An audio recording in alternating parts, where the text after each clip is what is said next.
Hi, this is Kiana Miner. Welcome to Crazy Courage TV, where we are busting success myths and learning how to live more courageously.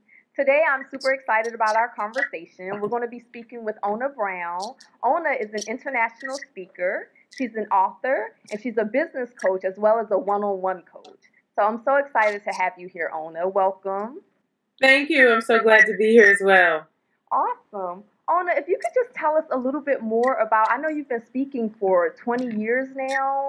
If you can talk a little bit about that journey and how you began doing what you do, that would be a great start. Definitely. It's fascinating because next year will be my 20th year in the industry. I don't know how it happened. It seems like time just breezed by, but I'm doing what I love to do. And it was interesting because we had been in a very challenging time in our lives as a family. My father and I, after he was diagnosed with prostate cancer, I moved him into my space in Chicago, gave up my master bedroom, was just working on making sure that he was getting life to the cells. We were juicing organic carrots, actually not carrots, but cucumbers, celery, things that were really good for the body. Okay. And during that time, he was just bored. He didn't have anything to do, so he was eavesdropping on my phone calls. And as a result of him being very nosy, he said that he made an amazing discovery, and that discovery was that I was an amazing speaker as well as an amazing coach, and that I was just using the telephone as my microphone. Wow. And so, really quickly, what were you doing at the time? What were you doing? What was I doing for him? You weren't a speaker yet. What were you doing? No, I was not. I was actually working in his business. That's part of the story. I was actually working in his business in the background, and that's what I told him. I said, no, Dad, that's not who I am. I'm your #1 salesperson in the back of the room. I negotiated your first highest paid international contract. I am the person who does the research on the companies so that you can have all the information you need to be able to get a standing ovation. But as far as someone who's going to actually take the stage, that is not who I am. Okay. And so we kept going back and forth, and he realized that I wasn't going to back down and that I was not going to accept what he was trying to share with me. So finally he said, he used wisdom, and he said, you know what? Maybe you're not a great speaker. Maybe you're not a great coach, but you sure tell a great story. I said, now I do tell a pretty good story. He said, would you be willing to come on stage and just tell a story? You don't have to speak or nothing. And so that's what I did. I got on stage and told a story, and I was shaking all over like a leaf, and it was definitely a courageous moment because I remember seeing people having these aha moments and saying, wow, that was great. And then afterwards people came up and said, I needed to hear that. That was for me. Thank you so much. Okay. And so it was me getting myself out of the way and being in a place of being open to a new possibility, which is what I talk to audiences about. I say oftentimes we have to be willing to let go of who we are for who we can become. Right. And it's unfortunate that oftentimes we will fight for our limitations because we don't want to let go of who we are. And this was a situation where I had to allow myself to really tap into his belief in me, which is bigger than my belief in my own self. Oh, wow. Okay. So he kind of acted as a mentor in that way. Definitely. Okay. How, if you can think back to that moment, I know it's been years, but how did you get on stage even though you were afraid? Like, how did you manifest the courage to do it anyway? You mentioned, you know, your father and his mentoring role. What else helped you to do it even though you were afraid to? Well, one of the things that I teach and believe is that we have to pour into ourselves, and we have to make sure that we're constantly, even the book of life says, be not conformed to this world, but be transformed by the renewing of your mind. And even though I didn't see myself as a speaker, I was always in love with self-development. I was always reading positive things, saying positive things. The fact that my father observed that about me, he said 98.9% of the people that call here, you encourage them, you uplift them, you give them methods and techniques to take their lives to the next level. So it was a part of who I was was being. Okay. So it wasn't so far away from me. The only thing was I saw myself as a person who was shy and introverted. Okay. I didn't see myself as a person who could take the stage before thousands of people. Okay. And so that was the breakthrough for me. And it was really about just, knowing that every time, we do something that's out of our comfort zone, which is what Dr. Brian Tracy calls the danger zone, that's when we get an opportunity to see something new. And that's when we get an opportunity to face something inside of ourselves and really discover new possibilities. Okay. Were you So I would say reading, meditating, prayer, exercise, all the things that I was doing, I didn't know, but it was grooming me for that moment of being able to actually take the stage and be shaken all over like a leaf and knowing that, hey, it's possible. Mm-hmm. I find it amazing that you thought you were an introvert because like I've seen the videos of you speaking and I mean, it seems so completely natural to yourself. How do you work with lots of people? How do you feel like the way we see ourselves limits us from our full potential or living our dreams? Well, it's amazing because that's oftentimes it has a lot to do with our environment. We don't understand how much our environment affects us. And so, especially women, I think oftentimes we are in situations where we are told to be quiet. We're not really given a voice. And so to be in a situation or a circumstance or an environment where that's not conducive for you to be able to speak up and be heard and be acknowledged and be accepted, then oftentimes we just kind of take on that pattern. And that's the thing that we don't understand is that humans are creatures of behavior patterns. And so the pattern that you have bought into for yourself may not be tapping into all of your untapped potential.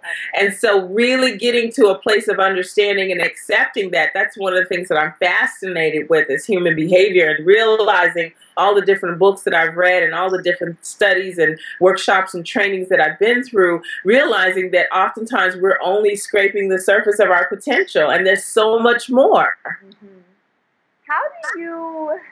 How do you know which parts of yourself are just learned patterns that you need to break and which part are intricate parts of your identity? Do you know, how do we know which parts should change and which parts shouldn't change? Right, that's a great question. I think it's interesting because I'm going to make sure I say your name right. Is it Kiana? Kiana, I want to make sure. Okay, so Kiana, that's a great question.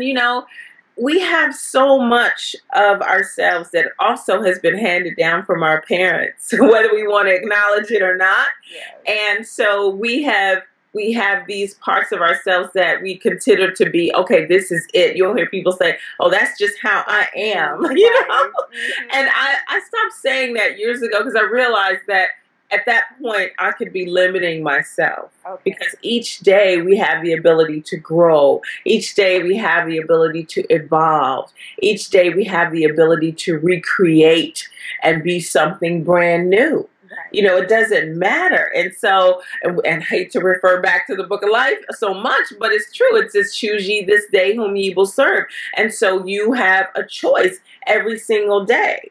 Instead of saying, oh, well, I'm just always disorganized. That's the way I am. Or I'm always late. Or I'm always procrastinating. Or I'm always, the one who has to show everyone that I'm right and everyone else is wrong. No, you don't have to. That's not who you have to be. We can choose to be someone else in a twinkling of an eye right now in this very moment. And it's up to us to decide and be more consciously conscious of who do you want to be? So that's one of the things that we need to do more than anything when we come down to, okay, so what should I change and what should I not change? Well, what are the things about you that you love? What are the things about you that you don't want to let go of? There's things about me that were handed down from my great-grandmother, not just my mother or my grandmother, but my great-grandmother. She was always a woman of her word. She was always doing something good for the community or helping people. That's something that I believe is always going to be a part of who I am, and I don't want to give that up. I like that about me. I love being a giver. I love making a difference, and I love helping people. And so that is something that I would definitely want to keep. But there's always things about us that we don't necessarily want to keep. And so we need to look at that and say it's not the good or the bad or the ugly, but the good, the bad, and not so pretty. What does that look like? Right. And how can we begin to transform that and let that go? Okay, I love that answer. And I love looking at the parts of ourselves that support us and the parts that, you know, are not so pretty, or the parts that are taking away from the goals that we have in life. I love that answer. Yes. Now, you have developed an amazing voice, but in the beginning, as you were kind of getting used to being on stage and coming out of sort of the introvert state, did you feel kind of intimidated by the presence of your father, because you had seen him as he's the speaker, I'm the support person? Right. Can you talk about how you navigated that?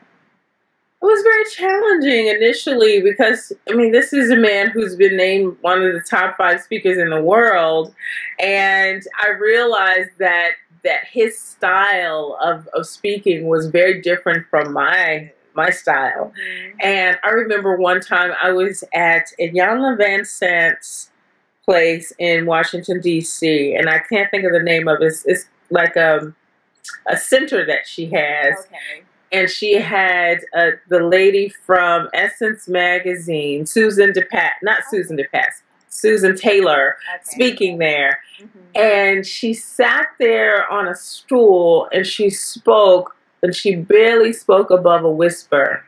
And she had the entire audience in her hand. Right. And I was just like in the back of the room crying like a baby. Right. Because it was a breakthrough moment for me. I had a shift because, you know, my father, his style is, if you want to think bad enough to go out and fight for it, work day and night for it, give up your time, your peace, and you sleep for it, you know? Right. And I knew that wasn't really necessarily my style of speaking.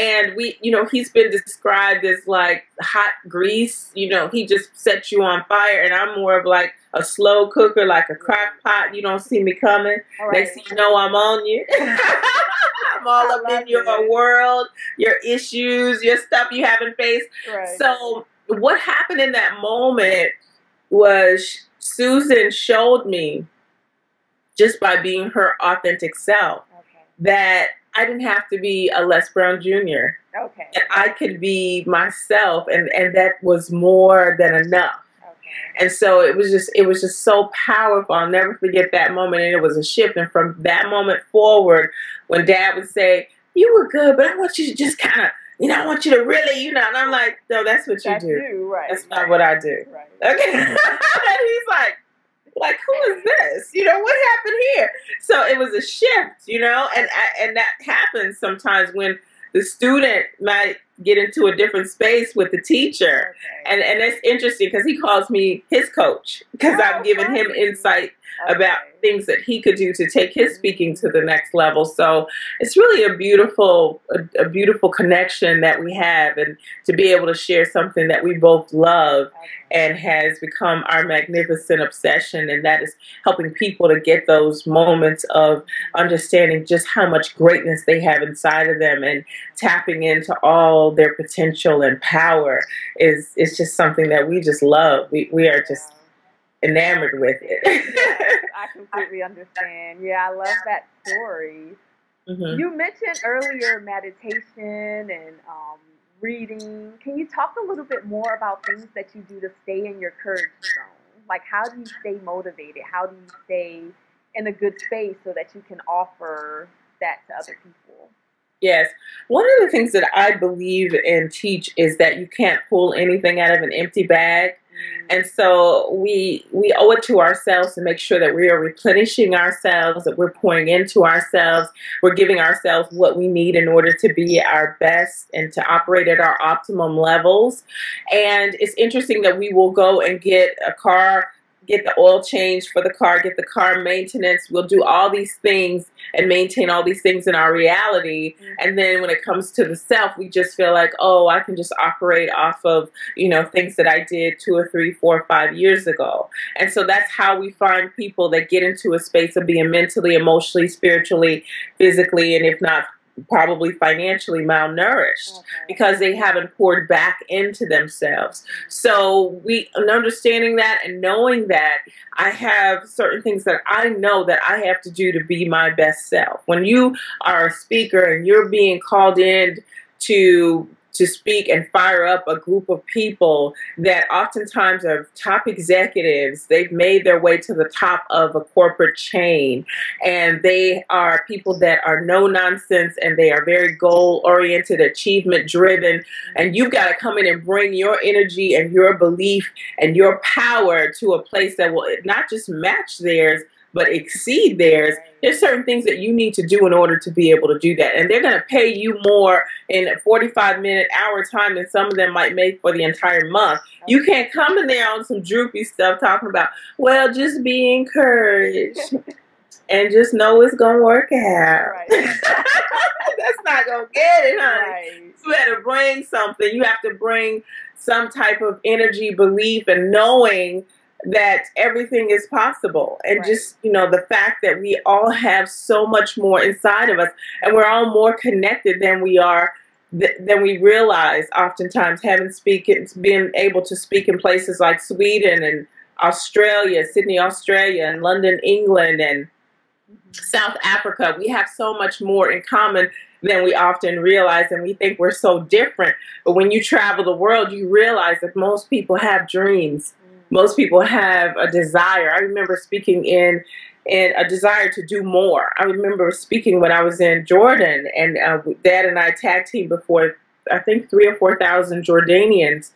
And there was this big debate as to whether or not I should cover my locks, because being in a country where oftentimes women are not allowed to show their hair, or sometimes all they can show is their eyes based upon their different beliefs, that was the ongoing conversation. And so finally, right before we got ready to go on stage, I had this covering, but it just didn't feel like I was being authentic, and I took it off. And I had, my hair was pulled back. It was conservative, but I went out and we spoke, and women came up to me and cried and just laid their head on my shoulder and said, thank you so much. Now I know that I can be a good woman of God, a great wife, a great mother, and still have a dream. And for years, it's almost as if they had believed that just to be a great woman of God, a great wife, a great mother, that was it, and that they didn't have the right to have a dream. But seeing me on stage in my own place of truth, in my own place of freedom, did something for them. And so that was really one of my most powerful, memorable moments as a speaker. And I was so honored to be a part of that. I love that story, and I love how we transition from self-care into speaking your truth. And that can kind of be the ultimate self-care. It's standing in your truth and your authenticity and giving that to other people. It reminds me of the story you just told about, being at Iyanla's conference center and having this woman who appeared very quiet, but she was standing in her own power, And right. I can't stop thinking about that because, I've been considered shy when I was younger. And speaking and talking to people has always been something that I was passionate about. But a lot of times people will see your demeanor and say, oh, well, you need to do this or you should do this. How do we stand in our power? Like, even when the outside world is telling us who we should be or what we should do. Could you just talk about that? Like, how do you stand in your power when you have to do things that are unorthodox, like showing your hair in Jordan? Right. Again, I have to come back to that self-work, and it's so, so important because it brings you home to yourself. It brings you home to what's true about you. It's interesting to me that oftentimes when I'm coaching, let's say, a multimillionaire or a doctor or someone who is, quote unquote, extremely successful in their society or in their circle, and there's certain questions that I might ask them about themselves, and they're just stumped, like, wait a minute, this is about me? Like, they're so busy doing all of the things that they need to do to be who they are for their business or for their practice or for their family, But when it comes back to really spending that time with the self to reflect and to get clear about who I am and what I really want and what's important to me and what I want to stand for in my life and what I want my life to represent.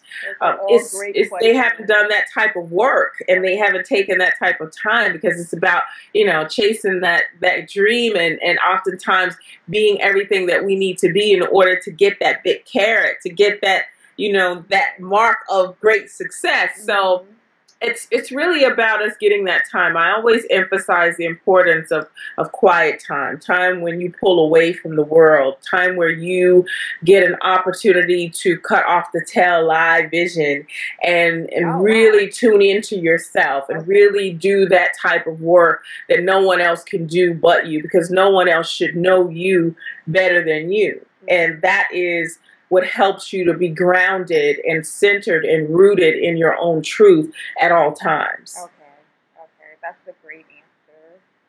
What people call you the message midwife? Why do they call you that, and what is your message? Okay, the message midwife, they call me that because I had been helping people to give birth to their message, their unique message. For next year will be my 20th year. And in doing that, and it was really interesting because my dad would say, this is a former attorney, a former housewife, a former doctor. They have a powerful message in them. I'm not sure what it is, but I know you can get it out. I got a flight to catch by. Right. And so I would be sitting there nervous with a notepad and pen, and I'm shaking. Well, tell me about yourself, And I never imagined that I was being groomed to do something that I simply love to do, and that is to help other people bring out their unique message. I believe each and every one of us have a message to share with the world, and I believe that as that message is shared, as I help you to give birth to that message, then we are ultimately doing what I want to do, and that's to make the world a better place before I take my last breath. And the name of my business is World Impact Now, which is when. So that is a process. It's a birthing process of really going within, helping a person to get in tune with their concepts, their beliefs, their philosophies, and to really bring out their foundational message that they can share with the world. That's amazing. Is there any, you shared your most memorable speaking experience. Could you share one of your most memorable one-on-one coaching experiences where you really brought something out of a person that something that you remember? Yes, I definitely can. I remember having a client that everything with clients is confidential, not revealing a name or anything, but this particular client, he had quite a few challenges, I will say that was going on in his world. And his wife called me, and she said, I don't know what you're doing in those sessions. You could tell she had tears that were flowing. And she said, but as a result of your coaching, I now have a new husband. My children have a new father, and our house has become a home. And I just want to thank you for that. And I will pay for these sessions. I just want him to keep coming to Coach Ona Brown, because I don't know what's going on, but I'm happy. Thank you. So that was like I remember I was nervous. He said, my wife wants to talk to you. I said, oh my goodness, what's going on? And it was just a beautiful exchange. And I just felt so elated, so full. I was just so grateful to have been able to shift not just one individual, but an entire family. And that's when I was like, okay, this, kind of good. You got it. That's awesome. But when I started coaching in 1995, most people didn't even know what a coach was. So now I kind of hesitate to tell people, because everybody and their mother's a coach now. And I think it's just that people want to be a part of making a difference and helping people. But I don't believe that in my coaching business, I don't coach everyone, because I don't believe that everyone is coachable. I don't believe everyone is really seriously ready. And I don't believe that everyone would necessarily be a good fit for me. So I encourage coaches to make sure that they are connecting with their particular audience, and they're people that have their name on them and that they are supposed to be in their lives. to help them to make that huge transformation or breakthrough or shift in their reality. Okay. Yeah, I can understand that it would have to be a good fit in order for the breakthroughs to happen. Yes. Yeah. Okay. Could you talk a little bit about your radio show? You have a radio show on Sundays. I do. It's called Own Your Dreams with Ona Brown, and we bring on dream owners from all over the world and have them to share about how they actually began to own their dreams, what they had to overcome, what they had to shift through, who they had to become. And it's just it's an awesome show, because what it does for the listeners to let them know, hey, if Kiana did it, I can do it too. And it's every Sunday night from 9 to 12 midnight Eastern Standard Time. Okay. And that's what we do. We bring on dream owners. Okay. Awesome. Awesome. What else do you have coming up? What new projects are you working on? We just completed the Command the Stage event that was here in Atlanta, Georgia.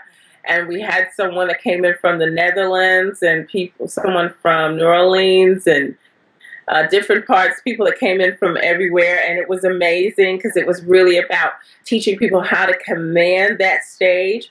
And we're going to do another version of that called Own Your Voice in this coming March. And that's going to be here in Atlanta as well. So I'm really excited about that. And also next year being the 20th year, we're going to go on this whole 20 Dream Quest, 20 Dream Challenge, where we're going to impact 20 small businesses, 20 single moms, 20 youth, 20 schools. We're going to do this whole 2020 dream vision thing. It's going to be awesome.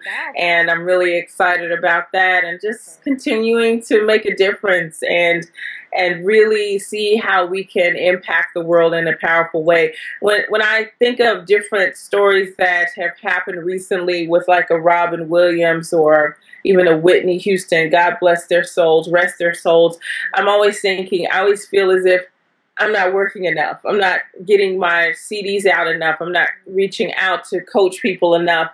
And I take it somewhat personal, because one of my favorite sayings is that evil prevails when good men and women do nothing. And evil prevails when good men and women do nothing, to me, says that, hey, the drug dealers are on the corner every single day. The different people that are out, the gang members are recruiting every single day. So we as good men and women owe it to ourselves and to our families and our communities and to the world to be on our job, to be on our vision, to be working out our dream and our plan, and making sure that as we are able to shine our light in our own magnificent way, that we're able to make a difference and to uplift and encourage and awaken those that are asleep to their own greatness and their own power and their own ability to live the life that they were designed to live.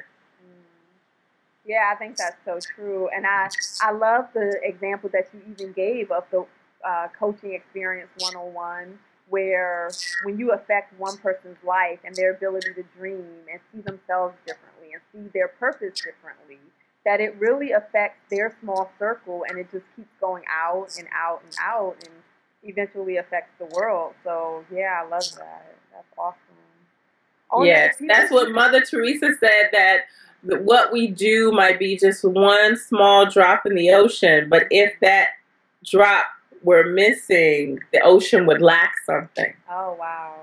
Wow. That's awesome. And I think that's on your website, too. I think so. What is your website if people want to keep in touch with you or keep up with what you're doing? It is www.onabrown.com. That's ONABROWN.com. And then we're also on all of the social media, Facebook, Twitter, Instagram, under Coach Ona Brown. Okay, ONABROWN. Okay, and I'll make sure I'll provide some links to those below, so you can just click on those and see all the wonderful work that Ona is doing. Thank you so much, Ona, for being here today. Did you have any last thoughts on courage, power, or messaging?